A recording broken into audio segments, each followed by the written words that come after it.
نحمده ونصلي ونسلم على رسوله الكريم اما بعد فاعوذ بالله من الشیطان الرجیم بسم اللہ الرحمن الرحیم قال اللہ تبارک و تعالی فی القرآن المجید والفرقان الحمید قل لا اسألکم علیہ اجرا الا المودۃ فی القربى آمنت باللہ صدق اللہ مولانا العظیم ان اللہ وملائکتہ یصلون علی النبی یا ایھا الذین آمنوا صلوا علیہ وسلموا تسلیما اللہم صل علی سیدنا ومولانا محمد مبارک وسلم الصلاۃ والسلام علیک یا سیدی یا رسول اللہ الصلاۃ والسلام علیک یا سیدی یا حبیب اللہ الصلاۃ والسلام علیک یا سیدی یا رحمۃ للعالمین وعلی آلک و اصحابک یا سیدی یا خاتم النبیین۔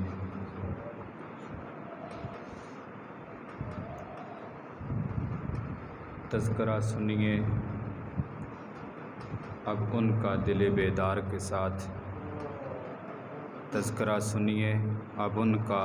دل بیدار کے ساتھ، جن کا ذکر آتا ہے اکثر شہ ابرار کے ساتھ، جن کا ذکر آتا ہے اکثر شہ ابرار کے ساتھ۔ صرف زینب کا وہ خطبہ سر دربار نہ تھا، صرف زینب کا وہ خطبہ سر دربار نہ تھا، روب حیدر کا بھی تھا جرت اظہار کے ساتھ۔ صرف زینب کا وہ خطبہ سر دربار نہ تھا، روب حیدر کا بھی تھا جرت اظہار کے ساتھ۔ بیڑیاں، صدمہ، سفر، پیاس، نقاحت صحرا، بیڑیاں، صدمہ، سفر، پیاس، نقاحت صحرا، ظلم کیا کیا نہ ہوا عابد بیمار کے ساتھ۔ اور نصیر ملت خوبصورت نقشہ کھینچتے ہیں، ہائے وہ کس طرح بازار سے گزرے ہوں گے، ہائے کس طرح وہ بازار سے گزرے ہوں گے، نام تک جن کا نہ آیا کبھی بازار کے ساتھ۔ اور مقطع میں آپ خوبصورت تخیل کا اظہار کرتے ہیں، آل زہرا کا سنا ہے کہ ثنا خواں ہے نصیر، آل زہرا کا سنا ہے کہ ثنا خواں ہے نصیر، آئیے ملتے ہیں اس شاعر دربار کے ساتھ۔ آج کی یہ خوبصورت پروقار تقریب سعید مجھے دعوت محبت حضرت علامہ حافظ و قاری عبدالجبار مصطفی صاحب کی وساطت سے عاقب بھائی کی طرف سے موصول ہوئی۔ حسب وعدہ اللہ نے حاضری کی توفیق عطا فرمائی۔ بزم کے اندر اہل سنت کے عظیم علماء اور عظیم خطباء جلوہ فرما ہیں۔ آپ یقینی طور پر علماء کی زیارت سے بھی مستفیض ہوں گے، اور میرے بعد خطیب پاکستان کا خوبصورت اور حسین خطاب بھی آپ سماعت فرمائیں گے۔ میں بس چند لمحوں کے لیے آپ کے سامنے حاضر ہوں، یہی انداز بیاں ہے اپنا۔ امید یہ ہے کہ آپ کو انشاءاللہ گفتگو میں سے جو چیز پسند آئے گی وہ آپ اپنے دامن میں سمیٹ لیں گے، اور جو چیز قابل تقلید نہ ہوگی اس کو میری کم علمی پر محمول کر کے اس سے اعراض کرنے کی کوشش کریں گے۔ اللہ تعالیٰ کتاب ذیشان میں نبی اکرم صلی اللہ علیہ وسلم کی قرابت داروں کی محبت کو لازم قرار دے رہا ہے۔ اللہ ارشاد فرماتا ہے، اے پیارے حبیب آپ ان سے دو لفظی بات کیجئے، پہلے میں نفی کرنی ہے، دوسرے میں اس بات ہے۔ اے پیارے آپ ان سے کہہ دو، لا اسألکم علیہ اجرا، میں نے تمہیں کلمہ پڑھایا ہے، جہنم سے بچایا ہے، جنت کا راہ دکھایا ہے، اس عظیم و شان امر پر میں تم سے مال و دولت کا طلب کر نہیں ہوں، اور نہ ہی مال و دولت کا متلاشی ہوں۔ اور نہ ہی مجھے دنیاوی جاہ و حشمت کی طلب ہے، اور نہ ہی مجھے سلطانی کی چاہ ہے، اس لیے کہ اللہ نے وعدہ کیا ہے کہ اے پیارے اگر تم چاہو تو یہ لوگ اعتراض کرتے ہیں کہ نبی وہ ہونا چاہیے جس کے پاس مال و دولت ہو، اگر تمہاری یہ چاہت ہو تو ہم مکہ کے 2 پہاڑ سونے کے بنا دیتے ہیں، جدھر جدھر تو چلتا جائے گا پہاڑ تیرے ساتھ چلتے چلے جائیں گے۔ آقا نے ارشاد فرمایا مجھے ان چیزوں کی طلب نہیں ہے۔ یا رسول اللہ پھر طلب کس کی ہے؟ فرمایا الا المودۃ فی القربى، تمہارے دل مزین ہونے چاہیے تو میری آل اور میری اولاد کی محبت سے معجزن ہونے چاہیے، تمہارے دلوں میں میری اولاد کی محبت ہونی چاہیے۔ کتاب مجید صرف چند دنوں کے لیے نہیں ہے، چند گھنٹوں کے لیے نہیں ہے، چند مہینوں کے لیے نہیں ہے، بلکہ قیامت تک آنے والے ہر اس فرد کے لیے راہ ہدایت ہے جس نے لا الہ الا اللہ محمد الرسول اللہ کا ورد کر رکھا ہے اور اپنے آپ کو دائرہ اسلام میں شامل کیا ہے۔ تو اصول یہ ہے کہ جو بندہ کلمہ پڑھ لیتا ہے اس کے لیے ضروری یہ ہے کہ وہ آقا علیہ الصلوۃ والسلام کی جس طرح رسالت کا اقرار کر رہا ہے اسی طرح قرآن مجید کو اللہ کی لا ریب کتاب بھی سمجھے اور اس پر ایمان لا کر اس کے احکامات کو اپنے اوپر طاری کرنے کی کوشش کرے۔ ان جملہ احکامات میں سے سب سے اہم حکم یقینی طور پر یہی ہے کہ آقا علیہ الصلوۃ والسلام نے 2 لفظی اعلان کیا کہ مجھے تمہاری دولت سے کوئی سروکار نہیں ہے، میری اولاد سے محبت کرنا۔ امام علی مقام اور آپ کے جملہ رفقا، حضور کی جملہ آل، آپ کے گھر والے، ترمذی شریف کی حدیث مبارکہ ہے، نبی اکرم صلی اللہ علیہ وسلم نے ارشاد فرمایا احب اللہ لما یغزوکم بہ من نعمہ۔ آقا علیہ السلام ارشاد فرماتے ہیں اللہ سے محبت کرو۔ کیوں بھئی اللہ سے محبت کریں؟ اس لیے کہ وہ تمہیں نعمتیں عطا کرتا ہے۔ جو رب تمہیں سانسوں جیسی نعمت سے مالا مال کر رہا ہے، تمہارے اعضاء اللہ کی طرف سے نعمت ہیں، تمہارا دیکھنا، تمہارا سننا، تمہارا کھانا، تمہارا پینا، تمہارا چلنا، تمہارا بولنا، یہ اللہ کی طرف سے عظیم نعمتیں ہیں۔ آقا ارشاد فرماتے ہیں کہ تم اللہ سے محبت اس لیے کرو کہ وہ تمہیں نعمتیں عطا فرماتا ہے، وہ تمہیں رزق عطا فرماتا ہے۔ اور پھر آقا نے اگلے جملے ارشاد فرمائے وَأَحِبُّونِي لِحُبِّ اللَّهِ، اور مجھ سے محبت اس لیے کرو کہ تم اللہ سے محبت کرتے ہو۔ یعنی حضور کی محبت، یعنی اصول یہ ہے کہ اب یہ 2 ذو معنیین لفظ ہے۔ احبونی لحب اللہ، پہلا معنی اس کا جو میں نے ابھی عرض کر دیا کہ تم مجھ سے محبت کرو اس لیے کہ تم اللہ سے محبت کرتے ہو، تو مجھ سے بھی محبت کرو، میں اس کا رسول ہوں۔ لیکن دوسرا معنی بڑا خوبصورت ہے کہ جس کو ہم جتنا عظیم معنی پہنا سکیں وہ پہنا سکتے ہیں کہ آقا ارشاد فرماتے ہیں احبونی لحب اللہ، مجھ سے اس لیے محبت کرو کہ میرا خدا مجھ سے محبت کرنے والا ہے۔ یعنی اللہ سے محبت کرتے ہو تو پھر مجھ سے بھی محبت کرو۔ کیوں؟ اس لیے اصول یہ ہے کہ جو بندہ کسی کا محبوب ہوتا ہے یا کسی کا محب ہوتا ہے تو محبوب کا محبوب بھی محبوب ہوا کرتا ہے۔ اصول یہ ہے، اور یہ اصول فطرت ہے کہ آپ کو جس سے پیار ہوگا، اس کو جس سے پیار ہوگا وہ بھی آپ کا پیارا ہوگا۔ تو آقا علیہ السلام ارشاد فرماتے ہیں کہ اللہ سے محبت کرو، وہ تمہیں نعمتیں دیتا ہے، اور مجھ سے محبت کرو اس لیے کہ میرا خدا بھی تو مجھ سے پیار کرتا ہے۔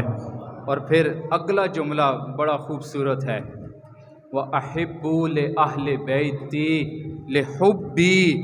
آقا ارشاد فرماتے ہیں کہ میری اولاد سے بھی محبت کرو اس لیے کہ میں محمد عربی اپنی اولاد سے محبت کرنے والا ہوں۔ یعنی میری اولاد سے پیار کرو، میری اولاد سے محبت کرو۔ اور اہل سنت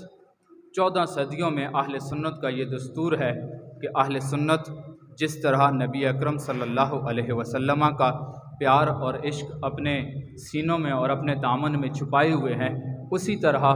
14 صدیوں سے آقا علیہ الصلوۃ والسلام کی آل کا اور آپ کی اولاد کا عشق بھی اہل سنت کے سینوں میں موجود ہے۔ آپ سوچیں گے کہ 14 صدیاں بہت بڑی بات ہو گئی، تو میں عرض کروں گا اہل سنت کا امام اول پہلا امام، سب سے پہلا محدث، سب سے پہلا مجدد، سب سے پہلا خلیفہ سیدنا صدیق اکبر رضی اللہ تعالیٰ عنہ کی ذات والا صفات ہے۔ اور پھر ان کے دل میں اہل بیت کا پیار کتنا ہے۔ بخاری شریف کی حدیث ہے، آپ فرماتے ہیں کہ آقا علیہ الصلوۃ والسلام کی ارکبو محمدن فی اہل بیتہ، اے لوگو محمد عربی کا حیا کیا کرو۔ اے حضور ہم محمد عربی کا حیا کس اعتبار سے کریں؟ آپ فرمانے لگے حضور کی اولاد کا حیا کرو، حقیقت میں محمد عربی کا حیا ہی بن جاتا ہے۔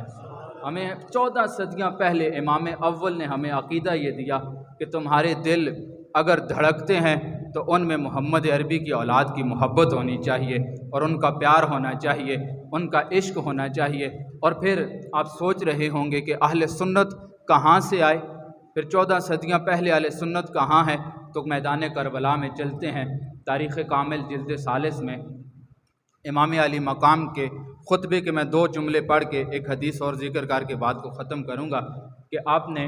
جو یزیدی لشکر کو خطبہ دیا وہ خطبہ کتنا پیارا تھا، اور اس میں آپ نے ارشاد فرمایا کہ کیا تم مجھے نہیں جانتے ہو کہ میں کون ہوں؟ اگر نہیں پہچانتے ہو تو پہچان لو، اس وقت دھرتی میں کوئی ایسا شخص نہیں ہے جو کسی رسول کی بیٹی کا بیٹا ہو، اگر کوئی ہے تو وہ حسین ابن علی تمہارے سامنے کھڑا ہوا ہے۔ اگر تم نے رسول کی بیٹی کا بیٹا دیکھنا ہے تو پھر میں تمہارے سامنے کھڑا ہوں، اور پھر میں وہ ہوں جن کے بارے میں مجھے اور میرے بھائی کے بارے میں آقا علیہ الصلوۃ والسلام نے ارشاد فرمایا تھا، انتما سیدا شباب اہل الجنہ، اے میرے دونوں لخت جگر، اے میرے جگر کے پارو، میں تم دونوں کو یہ کمال دے کے جا رہا ہوں کہ تم دنیا میں بھی سردار ہو، کل میدان محشر میں اللہ جنتی نوجوانوں کا سردار تمہیں فرمائے گا۔ اور یہاں پہ بات بس نہیں کی، آپ نے فرمایا میرے بارے میں اور میرے بھائی کے بارے میں آقا نے ارشاد فرمایا تھا، انتما سیدہ شباب اہل الجنہ وقرۃ عین اہل السنہ۔ آپ فرمانے لگے کہ تم جنتی نوجوانوں کے سردار بھی ہو، اہل سنت کی آنکھوں کی ٹھنڈک بھی ہو۔ اب اہل سنت آپ کیا فرما رہے ہیں؟ میں نے سنا ہے محمد عربی صلی اللہ علیہ وسلم سے، تو اہل سنت یہ وہ نام ہے جو صرف حضور محدث اعظم پاکستان نے نہیں ہمیں دیا ہے، حضور اعلیٰ حضرت گولوی علیہ رحمہ نے نہیں دیا ہے، حضور اعلیٰ حضرت مجدد میاں حاضرہ الشاہ امام احمد رضا فاضل بریلوی نے نہیں دیا ہے، ہمیں صرف یہ نام حضرت مجدد الف ثانی نے نہیں دیا ہے، حضور غوث پاک نے نہیں دیا ہے، بلکہ یہ نام حضرت حسین پاک نے دیا ہے، اور انہوں نے کہا یہ میرے بابا علی نے دیا ہے۔ حضرت علی فرماتے ہیں یہ میرے بھائی محمد عربی نے عطا فرمایا ہے۔ یعنی اہل سنت 14 صدیوں میں، اور حضرت علی سے ہی مروی ہے، حدیث کے الفاظ ہیں، آقا علیہ السلام ارشاد فرماتے ہیں ادبو اولادکم ثلاث خصال، آقا ارشاد فرماتے ہیں کہ اپنی اولادوں کو 3 چیزوں کا ادب سکھاؤ۔ سب سے پہلے حب نبیکم، اپنے نبی کی محبت سکھاؤ، اپنے نبی کا پیار سکھاؤ، اپنے نبی سے عشق سکھاؤ، اپنے نبی سے رج بس کے اور بالکل نکھر کے سامنے آ کے حضور کا پیار اپنی اولادوں کو سکھاؤ۔ اور دوسرا حب اہل بیتہ ہی، آقا نے ارشاد فرمایا دوسری چیز جو سکھانی ہے اپنی اولادوں کو، وہ تم نے اپنی اولاد کو مجھ محمد عربی کی اولاد کی محبت سکھانی ہے۔ جو قرآن کہہ رہا ہے کہ آقا علیہ الصلوۃ والسلام کا اعلان ہے الا المودۃ فی القربى،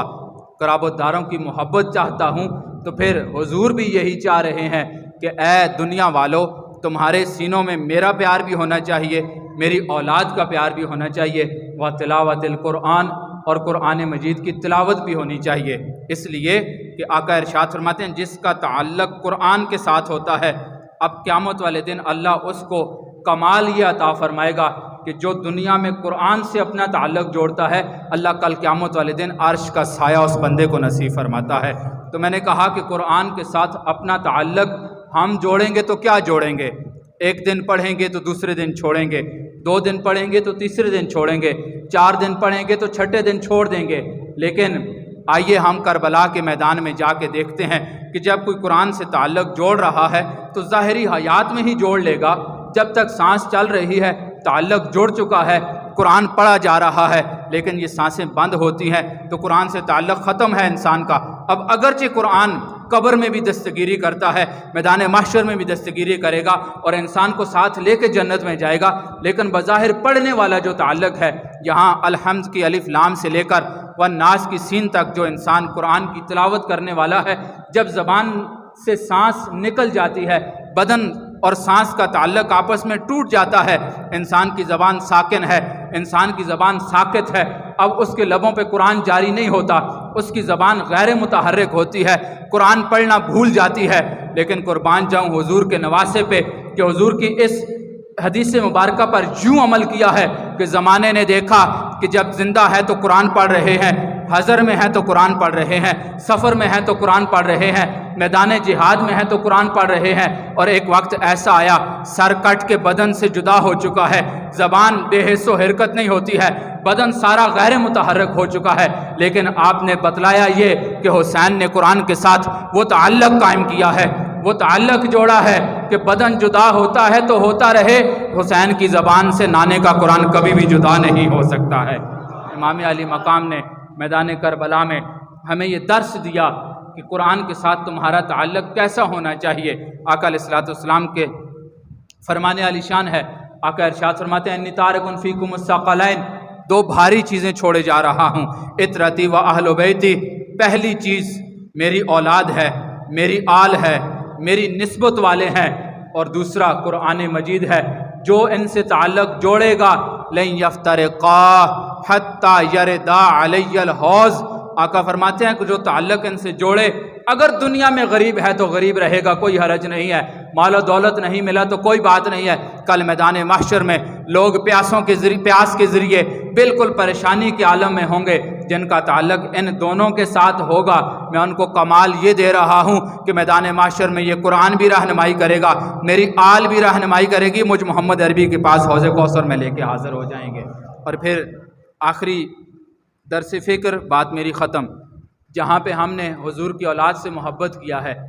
حضور کی اولاد سے پیار کیا ہے، اس عشق پیار اور محبت کا تقاضا یہ ہے کہ 14 صدیوں کے بعد بھی ہمیں ان کی نسبتوں کا حیا کرنا چاہیے، چاہے وہ ہم ظاہری صورت میں کوئی سید ہمارے سامنے آئے پھر بھی ہمیں اس کا حیا کرنا چاہیے، اور اگر کوئی 14 صدیوں پہلے گزرنے والے حضور کی اولاد کی شبیہ بنا کے اس کی توہین کرنے کی کوشش کرے تو ہمیں اس کا بھی سد باب کرنے کی ضرورت ہے۔ آج ایک طبقہ فکر جو اپنے آپ کو ان کا خاص کر کے کہتا ہے کہ حسین ہمارے ہیں، ہم حسین کے ہیں، ان کے اندر حال یہ ہو چکا ہے کہ وہ نعوذ باللہ امام زین العابدین کی شبیہ بنائی جا رہی ہے، ایک چرسی بھنگی اور پرلے درجے کا پوڈری قسم کا فرد پکڑ کے اس کو زنجیریں پہنائی جا رہی ہیں، اس کو بیڑیاں پہنائی جا رہی ہیں، گلے میں توق پہنایا جا رہا ہے، اور قربان جاؤں ان ہستیوں پہ کہ جن کے لبوں سے قرآن نکلتا تھا، جن کے لبوں سے محمد عربی کا فرمان نکلتا تھا، اور آج ہم اہل سنت ایک پوری فقہ لے کر جس کو فقہ حنفی کہتے ہیں، یہ امام زین العابدین کی عطا کردہ اور امام جعفر صادق کی عطا کردہ فقہ ہے، اس کو لے کر آگے بڑھ رہے ہیں، اور ان کی شبیہ ایک چرسی اور پوڈری اور بھنگی کو بنایا جا رہا ہے، اس سے بڑھ کر ان کی توہین کیا ہو سکتی ہے۔ اور ہماری پرنٹ میڈیا جب میدان کربلا کا منظر کھینچ رہی ہے تو وہ وہاں پہ چند بے حیا اور حواس باختہ قسم کی عورتوں کو امام زین العابدین کی پیارے گھر والوں کے ساتھ، امام حسین کے پیارے گھر والوں کے ساتھ شبیہ دی جا رہی ہے، کسی کو نعوذ باللہ زینب کہا جا رہا ہے، کسی کو سکینہ کہا جا رہا ہے، کسی کو کس نام سے تشبیہ دی جا رہی ہے، اور ان کو ڈرامہ بنا کر دھکے مارے جا رہے ہیں اور ان کے سروں سے آنچل کھینچے جا رہے ہیں۔ میں کہتا ہوں اس یزید نے تو ظلم کیا ہی تھا، 14 صدیوں کے بعد یہ بدبختی آئی ہے تو آج کے لوگوں کے حصے میں آئی ہے کہ جو حضور کی اولاد کی شبیہیں بنا کر ان کی جگہ جگہ پر نمود و نمائش کر رہے ہیں، ان کی توہین کر رہے ہیں، امام علی اصغر کا لاشا بنا کر اس کے اندر تیر بنائے جا رہے ہیں اور ان کی توہین کی جا رہی ہے۔ میں کہتا ہوں وہ مقدس ہستیاں ہیں کہ جن کے گھر میں جبریل امین بھی ادب سے آیا کرتے تھے، یہ وہ مقدس ہستیاں ہیں کہ جن کے گھر میں جبریل دن رات آیا کرتے تھے، یہ وہ مقدس ہستیاں ہیں کہ جن کے گھروں میں رب کائنات کی لا ریب کتابیں نازل ہوا کرتی تھیں، اور یہ وہ مقدس ہستیاں ہیں کہ اگر ایک امام حسن کو محمد عربی سکھاتے تھے کشتی تو امام حسین کو جبریل امی سکھانے کے لیے آیا کرتے تھے۔ یہ وہ مقدس ہستیاں ہیں کہ جن کے گھر میں خاتم بن کر جبریل امی آیا کرتے تھے۔ یہ وہ مقدس ہستیاں ہیں کہ جن کے گھر میں مانگنے والا جبریل امی بن کے آیا کرتا تھا۔ یہ وہ مقدس ہستیاں ہیں کہ جن کے گھر میں فقیر بن کے جبریل امی آیا کرتا تھا۔ یہ وہ مقدس ہستیاں ہیں کہ جن کے گھر میں یتیم بن کے مانگنے کے لیے جبریل امی آیا کرتا تھا، اور یہ وہ مقدس ہستیاں ہیں کہ جن کے در پہ فقیر بن کے جبریل امی آیا کرتا تھا۔ تو ان ہستیوں کی توہین آج اس انداز سے کی جا رہی ہے۔ رب کعبہ کی قسم، اگر وہ چاہتے،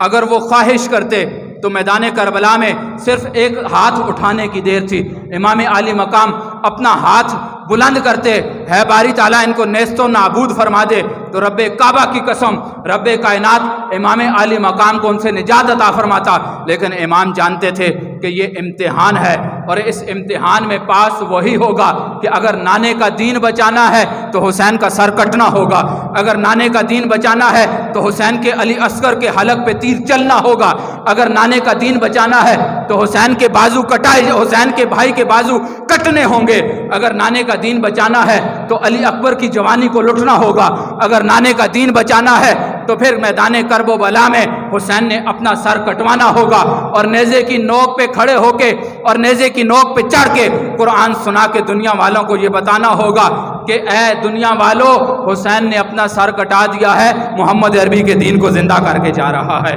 اور اگر آج ہم نے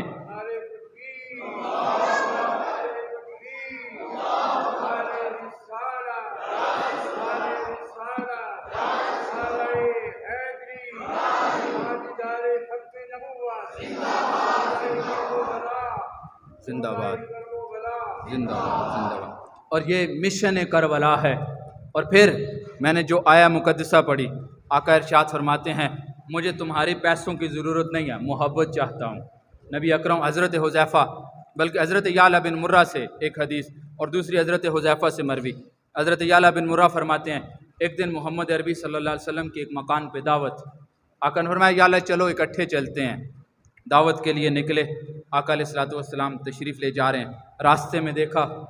بچے گلی میں کھیل رہے ہیں، کھیلتے کھیلتے نظر پڑی لخت جگر حسین کھیل رہے ہیں۔ یہ صرف حسین کے بارے میں، باقی احادیث اکٹھی بھی ملتی ہیں، میں ان کا نہ انکار کرتا ہوں نہ میرا ایسا مزاج ہے، آپ جانتے نہیں ہیں، لیکن کچھ احباب واقف ہیں کہ میرا اس طرح کا گفتگو مزاج نہیں ہے۔ امام حسین کھیل رہے ہیں، نبی اکرم نے یوں اپنے ہاتھ پھیلائے، بازو پھیلائے، نانا پوتے کو دیکھ کے، دادا پوتے کو دیکھ کے، نانا دوتے کو دیکھ کے یوں بازو پھیلاتا ہے، سینے میں ٹھنڈ پڑتی ہے کہ بچہ چلنے کے قابل ہو گیا ہے، چل رہا ہے۔ حضرت امام علی مقام کبھی دائیں بھاگتے ہیں، کبھی بائیں بھاگتے ہیں، حضور حضرت امام علی مقام کو ہنسا رہے ہیں۔ حدیث کے الفاظ ہیں یضاحکہ النبی صلی اللہ علیہ وسلم، علماء موجود ہیں، ہم صرفی نحوی تحقیقات میں ذرا زیادہ چلے جاتے ہیں کیونکہ تدریس سے ہمارا ایک سلسلہ وابستہ ہے۔ ضاحک یضاحک یہ باب مفعلہ سے آتا ہے، جب باب مفعلہ میں کوئی چیز جاتی ہے باب، تو اس کا معنی با ہم مد مقابل ہوتا ہے۔ ناظرہ یناظر و مناظرہ کا معنی ہوتا ہے با ہم ایک دوسرے سے طلب اظہار ثواب کے لیے گفتگو کرنا۔ اگر صرف دیکھنے کے معنی میں لیں تو پھر یہ ہوتا ہے کہ میں نے اس کو دیکھا، اس نے مجھے دیکھا۔ اب ضاحک یضاحک کا مطلب یہ ہے یضاحکہ النبی، مطلب یہ بنتا ہے کہ نبی اکرم صلی اللہ علیہ وسلم نے امام علی مقام کو ہنسایا ہے، امام علی مقام نے محمد عربی کے دل کو خوشی پہنچائی ہے۔ یعنی یہ امام علی مقام حضرت امام حسین کو ہنسا رہے ہیں، آپ ان کو مسکرانا سکھا رہے ہیں، اور درس دیا جا رہا ہے کہ اے میرے بیٹے میں تمہیں ہنسانا محمد عربی سکھا رہا ہے، جتنا بڑا بھی امتحان آئے رب کی رضا پہ ہنستے ہوئے قربان ہو جانا ہے کل تم نے۔ امام علی مقام کو ہنسانا سکھا رہے ہیں۔ اور پھر آقا علیہ الصلوۃ والسلام نے یعلا بن مرہ فرماتے ہیں امام علی مقام کو پکڑ کے اپنے قریب کیا، اپنے قریب کرنے کے بعد امام علی مقام نے جب حضور کے قریب ہوئے تو حضور نے ایک ہاتھ یوں سر کے نیچے رکھا، ایک ہاتھ یوں ٹھوڑی کے نیچے رکھا۔ حدیث کے الفاظ ہیں آقا نے ٹھوڑی سے پکڑا اور سر کے پیچھے سے پکڑا، پکڑ کے آقا علیہ الصلوۃ والسلام نے امام علی مقام کو بوسے دیے محمد عربی نے۔ یہ میدان کربلا میں وہ چہرہ نیزے کی نوک پہ ہے جو محمد عربی کی بوسہ گا رہا ہے۔ میدان کربلا میں وہ بدن سموں کے نیچے روندا جا رہا ہے جو بدن محمد عربی کے کاندھوں پہ کھیلتا رہا ہے، جو محمد عربی کے سینے پہ کھیلتا رہا ہے، جس کو محمد عربی نے اپنے گود میں بٹھایا ہے۔ یہ وہ نازوں پالے ہوئے عظیم ہستی ہے۔ آقا نے چوم کے آقا نے ایک دعا مانگی، اللہم انی احب حسینا، اے باری تعالیٰ میں حسین سے محبت کرتا ہوں، فاحب من احبہا، اے باری تعالیٰ تو اس سے پیار کر جو میرے حسین سے پیار کرنے والا ہوگا۔ یہاں ہم جتنے بیٹھے ہیں، جتنے آئے ہیں، جتنے موجود ہیں، اپنی حاضری کو یقینی بنا کے یقینی طور پر امام عالی مقام کی محبت میں آئے بیٹھے ہیں، اور آپ کے علم میں ہے عنوان کہ آج عاشورہ کا دن ہے، اور آج حضور کی آل اور حضور کے پیاروں سے محبت کا اظہار کرنے کے لیے ہم جمع ہوئے ہیں۔ تو دوسرے لفظوں میں ہم یہ کہہ سکتے ہیں کہ امام عالی مقام سے محبت کرنے والے یہاں پہ جمع ہیں، تو یہ اس بات کی غمازی ہے کہ یہ حضور کے بھی پیارے ہیں، خود خدا کے بھی پیارے یہاں پہ بیٹھے ہوئے ہیں۔ اور دوسری حدیث مبارکہ سنیے، بات ختم۔ مجھے حکم ہوا کہ چند منٹ ہیں آپ کے پاس، آپ مزید گفتگو کو آگے بڑھائیے۔ تو حضرت حذیفہ کرتے ہیں، روایت کرتے ہیں، یہ بھی ترمذی شریف کی حدیث، باب مناقب اہل بیت النبی صلی اللہ علیہ وسلم۔ آپ فرماتے ہیں ایک دن میں اپنی والدہ سے کہنے لگا، امی جان میرا یہ جی چاہتا ہے آج میں مغرب کی نماز حضور کے پیچھے پڑھوں، اور حضور کے پاس جا کر میں آپ کی بخشش کے لیے بھی دعا کروں گا، اپنی بخشش کے لیے بھی دعا کرواؤں گا۔ آپ فرماتے ہیں میں نبی اکرم صلی اللہ علیہ وسلم کی بارگاہ میں حاضر ہوا، میں نے نماز پڑھی، نماز کے بعد حضور اپنے اوراد و وظائف میں مشغول ہوئے، عبادت میں مشغول ہو گئے، عشاء کی نماز پڑھی، حضور کافی دیر تک عبادت کرتے رہے۔ عبادت کے بعد حضور بن بات کیے اٹھے اور باہر کی طرف چل پڑے۔ آپ فرماتے ہیں میں حضور کے پیچھے پیچھے چلنے لگا، جب میں پیچھے گیا تو نبی اکرم صلی اللہ علیہ وسلم نے ارشاد فرمایا، من انت حذیفہ۔ دیکھیے حضور دیکھ آگے رہے ہیں، حضور چل آگے رہے ہیں، حضور نے پیچھے نہیں دیکھا، پلٹ کے نہیں دیکھا، چلتے چلتے سوال کیا، خود ہی جواب دیا۔ اگر نے من انت حذیفہ، پہلے سوال ہے پھر جواب ہے، اگر میں تو کون ہے، پیچھے آنے والے تو کون ہے، پھر فوراً فرمایا اچھا حذیفہ تم میرے پیچھے پیچھے آ رہے ہو۔ یہ حذیفہ کوئی معمولی بندہ نہیں ہے، حذیفہ بن یمان آپ اتنے عظیم ہستی ہیں کہ مدینہ شریف کے اندر، بلکہ حضور ایک روایت کے اندر یہ ہے کہ حضور نے ہر منافق اور مومن کے بارے میں حذیفہ بن یمان کو بتا رکھا تھا۔ امیر المومنین، رازدان نبی صلی اللہ علیہ وسلم ہے یہ، امیر المومنین خلیفہ ثانی سیدنا عمر فاروق رضی اللہ تعالیٰ عنہ کے وصال کا وقت قریب آیا، زخمی عالم میں ہے۔ آپ نے اپنے بیٹے عبداللہ کو بتلایا، عبداللہ جاؤ چچا حذیفہ کو بلا کے لاؤ، جاؤ حضرت حذیفہ کا کمال اور آپ کی جلالت علمی اور جلالت شان ذکر کرنے لگا ہوں، جاؤ حذیفہ کو بلا کے لاؤ۔ حضرت حذیفہ بن یمان آئے، حضرت امیر المومنین عرض کرنے لگے، حذیفہ ایک ذات پوچھنی ہے، مجھے پتہ ہے تم رازدان ہو، اور راز کی مطلب یہ ہوتا ہے رازدان کا کہ وہ راز کی حفاظت کرے گا، لیکن حذیفہ میں ایک بات پوچھتا ہوں، تم نے صرف ہاں یا نہ میں جواب دینا ہے۔ آپ نے فرمایا پوچھو۔ امیر المومنین فرمانے لگے، حذیفہ یہ بتا، حضور نے تجھے مدینہ کے ہر منافق کا اور ہر مومن کا علیحدہ علیحدہ طور پر کر کے نام بتلا رکھے ہیں، بتا میرا نام مومنوں کی لسٹ میں ہے یا منافقوں کی لسٹ میں ہے، میں جاتے جاتے سرخرو ہو کے جانا چاہتا ہوں۔ یہ وہ ہستی ہیں جن کے بارے میں حضور عمر فی الجنہ، عمر جنتی ہے۔ یہ وہ ہستی ہیں جن کے بارے میں حضور نے فرمایا تھا کہ اگر میرے بعد کوئی نبی ہوتا تو عمر جیسا جری شخص ہوتا، اگر میرے بعد کسی کو نبوت ملتی تو وہ عمر بن خطاب کو ملتی۔ اور یہ وہ ہستی ہیں جن کو حضور نے مانگ کے لیا تھا، اے اللہ عمر بن خطاب کے ذریعے اسلام کو غلبہ اور قوت عطا فرما، وہ پوچھ رہے ہیں۔ حضرت حذیفہ بن یمان رو کے عرض کرنے لگے، حضور بڑی مشکل میں ڈال دیا ہے، یہ راز ہے، لیکن اگر آپ نہ ہوتے تو حذیفہ کسی کے سامنے زبان نہیں کھول سکتا تھا۔ آپ نے فرمایا حذیفہ صرف ہاں یا نہ میں سوال کا جواب دے دے۔ آپ نے فرمایا کیا؟ میرا نام مومنوں کی لسٹ میں ہے؟ اس میں سارے جواب ہیں، اگر ہاں ہے تو مومن ہے، نہ ہے تو نعوذ باللہ دوسری لسٹ میں نام ہے۔ آپ نے فرمایا ہاں عمر، آپ کا نام محمد عربی نے مومنین کی لسٹ میں شامل فرمایا ہے۔ یہ وہ حذیفہ ہے جن کو حضور فرما رہے ہیں من انتا، یا کہ حدیث کے الفاظ من ہاذا، یہ پیچھے آنے والا کون ہے؟ حذیفہ، حذیفہ تم ہو؟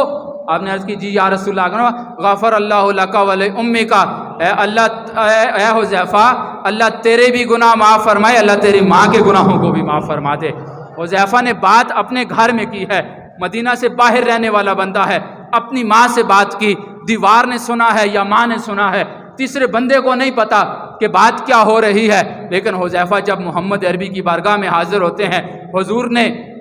سوال کی حاجت ہی نہ ہونے دی، بلکہ ان کے دل کی بات کو سنا، سمجھا، پہچانا، پرکھا، اور پھر یہ نہیں کہا کہ مانگ کیا مانگنے آیا ہے، بلکہ کہا کہ اے حذیفہ اللہ تجھے بھی بخشش عطا فرمائے، تیری ماں کو بھی بخشش عطا فرما دے۔ بن مانگے محمد عربی نے عطا کر دیا، اور پھر جملے ارشاد فرمائے حذیفہ یہ ابھی ایک فرشتہ آیا ہے،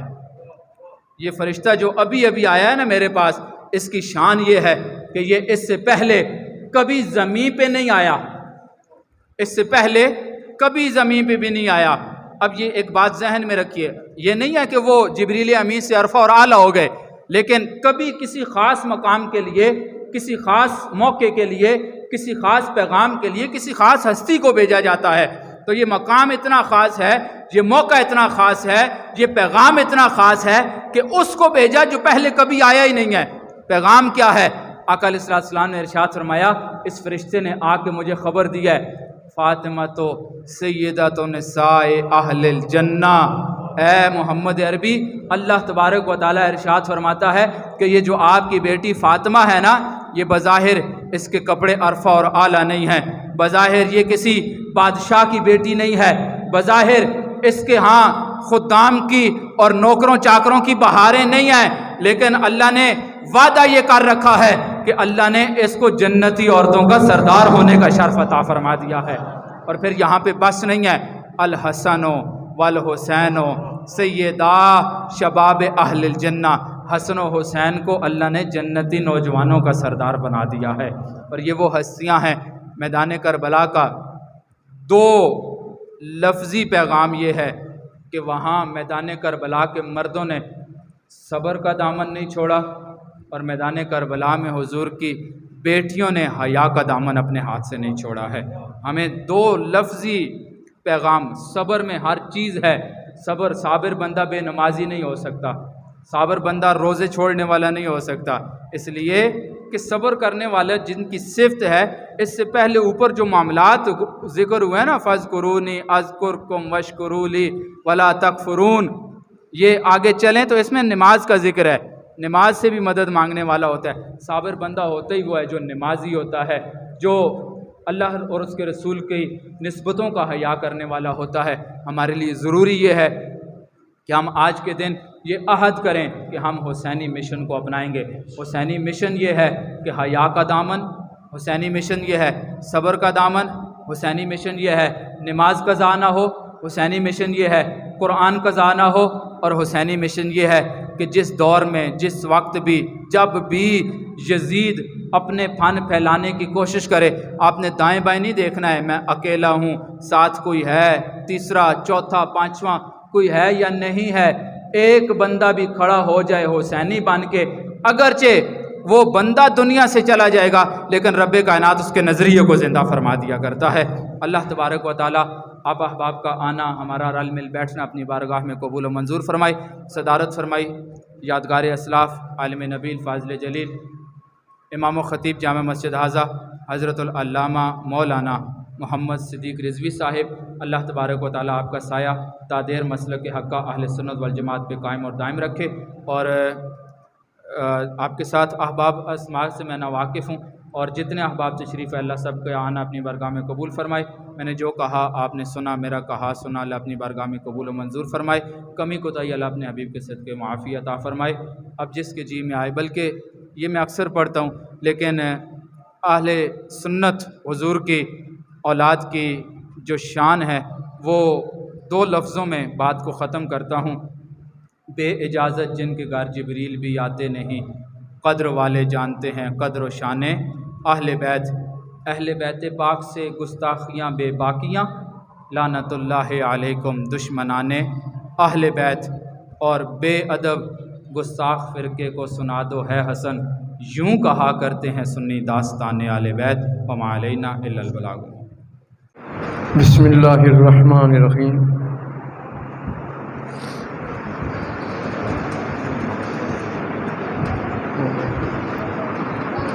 حضرات، بہت ہی پیارا خطاب قرآن و حدیث کی روشنی میں آپ حضرات نے سماعت فرمایا ہے۔ خطیب اہل سنت، خطیب نکتہ دان، عزیزم